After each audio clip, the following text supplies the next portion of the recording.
கிறிஸ்துவுக்குள் பிரியமானவர்களே, ஆண்டவராய் இயேசுவின் புண்ணிய நாமத்தினாலே உங்களை வாழ்த்தி வரவேற்கின்றேன். இன்றைக்கு நாம் கிறிஸ்துமஸோடு சம்பந்தப்பட்ட நிகழ்வுகளையும் மனிதர்களை குறித்து நாம் கற்று வருகிறோம். ஆங்கிலத்தில் சொல்ல வேண்டுமென்றால் இந்த செய்தியின் தலைப்புகளை நாம் கிறிஸ்துமஸ் கேரக்டர்ஸ் என்று கூட சொல்லலாம். இன்றைக்கு நாம் கற்றுக்கொள்ளப் போகிற மனிதனுடைய பேர் ஏரோது ராஜா. இவனை ஏரோது கிரேட் என்று கூட சொல்வார்கள். மத்தேயு நற்செய்தி நூல் 2ஆம் அதிகாரம் 1-18 வாக்கியங்களை வாசித்து பாருங்கள். அந்த வாசித்த பொழுது அதிலிருந்து 3 குறிப்புகளை சொல்கிறேன். இவன் கலங்கின ஒரு மனிதன், he was troubled என்று சொல்லலாம். ஆனால் மத்தேயு 2ஆம் அதிகாரம் 3 ஏரோது ராஜா அதை கேட்ட பொழுது அவனும் அவனோடு கூட எருசலேம் நகரத்தார் அனைவரும் கலங்கினார்கள். ஏனென்று சொன்னால் கலங்கினவன் ஏரோதுதான், அவனோடு கூட எருசலேம் பட்டணத்தாரும் கலங்கினார்கள். காரணம் என்ன? ஏரோது ஒரு சந்தேகப்படுகிற மனிதன்.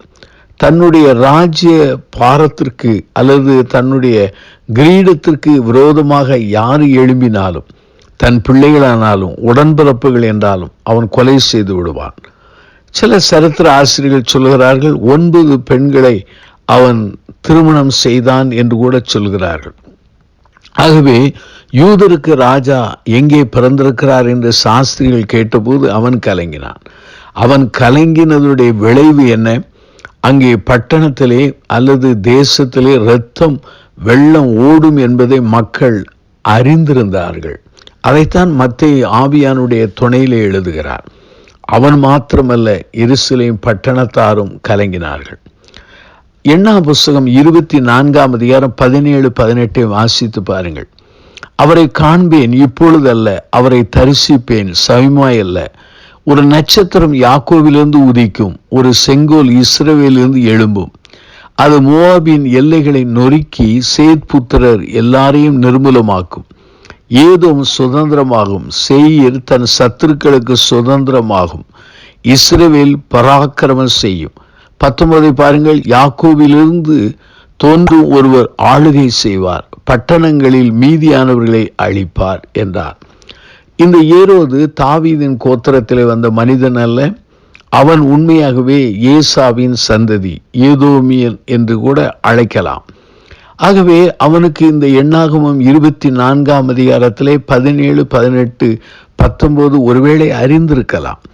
ஆகவே யூதருக்கு ராஜா வரும்பொழுது அங்கே நட்சத்திரம் தோன்றும் போது தன்னுடைய ஆளுகை அழியும் என்பதை அறிந்ததினால் கூட அவன் கலங்கியிருக்கலாம். இரண்டாவதாக அந்த ஏதோமின் வம்சத்தை சேர்ந்த இந்த அருமையான ஏரோது ராஜாவினுடைய 2வது குறிப்பு என்ன? அவன் ஆண்டவருடைய வழிகளில் நடக்கவில்லை. He did not follow the God's ways என்று சொல்லலாம். ஏனென்று சொன்னால் மத்தேயு 2ஆம் அதிகாரத்தை பாருங்கள். யூதருக்கு ராஜா பெத்லெகேமிலே பிறப்பார் என்று சொல்லி அறிந்தபோது அந்த ராஜாவை பணிந்து கொள்ள வேண்டும் என்று பொய் சொல்கிறார். அதே சமயத்திலே சாஸ்திரிகள் தன்னிடத்திலே திரும்பி வரவில்லை, தான் வஞ்சிக்கப்பட்டதை அறிந்தபோது கோபம் அடைந்து 2 வயதுக்கு உட்பட்ட எல்லா பிள்ளைகளையும் கொலை செய்கிறார். ஆகவே அவனுடைய வழிகள் ஆண்டவருடைய வழிகள் அல்ல. ஆண்டவருடைய வழிகள் நீதியான வழிகள், அன்பான வழிகள், அது பரிசுத்தமான வழிகள். ஆனால் இவனை பாருங்கள், பொய்யனாக, அதே சமயத்தில் கோபப்படுகிறவனாக, கொலை செய்கிறவனாய் காணப்படுகிறான்.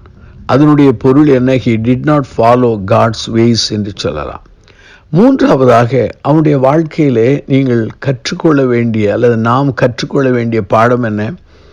அவனுடைய வாழ்க்கையிலே தான் சாஸ்திரிகளால் வஞ்சிக்கப்பட்டதை அறிந்தபோது அவன் he had the wrong reaction என்று சொல்லலாம். அங்கே மத்தேயு 2ஆம் அதிகாரம் 16 பாருங்கள்.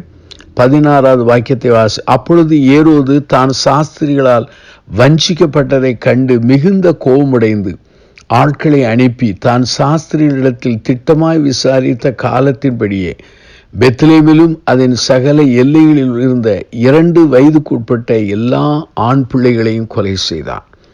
அருமையானவர்களே, இந்த காரியங்களை வாசிக்கும் பொழுது அவனுடைய வாழ்க்கையிலே தவறான அந்த விளைவுகளை உண்டு பண்ணுகிற அந்த ரியாக்ஷன், ராங் ரியாக்ஷன் இருந்ததை அறிந்து கொள்ள முடிகிறது. அருமையானுள்ளே, இந்த ஏரோதினுடைய வாழ்க்கையிலே என்னுடைய சம்பவத்தை 3 சொன்னேன். ஒன்று, அவனுடைய வாழ்க்கையில கலங்கினவன். இரண்டாவதாக தேவ வழியில் நடவாதவன். மூன்றாவதாக தவறான விளைவுகளை அவன் கொண்ட ஒரு மனிதனாக இருந்தான். நம்முடைய வாழ்க்கை எப்படி இருக்கிறது? நம்மை சிந்திக்க அழைக்கப்படுகிறோம். நாம் கலங்குகிறோமா? அல்லது கர்த்தருடைய வழியை பின்பற்றாதவனாக இருக்கிறோமா?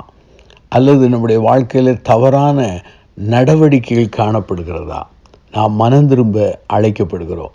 இந்த ஏரோது ராஜாவின் முடிவு பரிதாபமாக சரித்திரம் சொல்கிறது.